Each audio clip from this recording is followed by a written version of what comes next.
تحت اي والله سواها زوجي في جاب شوي على الخستخانه خليتهم في الشمس في البرد مشان تاخذهم هيك شوفي شو يصير العجل. Benim adım Süreyya.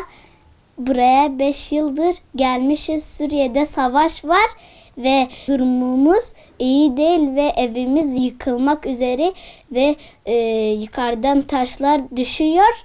Ondan çok korkuyoruz ve babam çalışmadığı için ihtiyaçlarımızı alamıyor. Evet. Babam Suriye'deyken ziraat mühendisi, memurdu.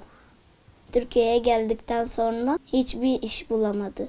İş bulamadığı için de ihtiyaçlarımızı alamıyor. Evet. Biz 7 kardeşiz. Hepimiz de okul okuyoruz. Bizim sevdiğimiz insanlar bize yemek getiriyorlar. Bazen elbise, bazen ayakkabılar getiriyorlar.